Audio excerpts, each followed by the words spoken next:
Imagine with me the city of Sacramento, California, in the late 80s, where a woman turns into one of the most terrifying serial killers in US history. Today, we will talk about the story of Dorothea Puente, the woman who became known for killing her boarding house tenants. Dorothea Puente was born on January 9, 1929, in Redlands, California.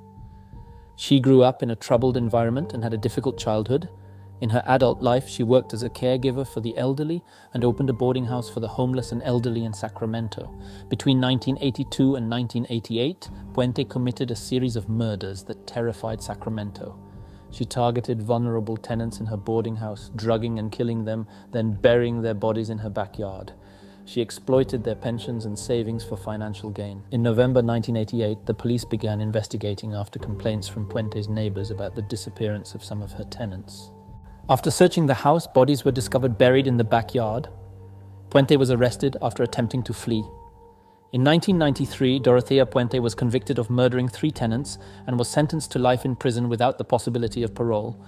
Her crimes were one of the most shocking chapters in California's criminal history. On March 27, 2011, Dorothea Puente died in prison at the age of 82. She left behind a legacy of terror and pain in the hearts of her victims and their families.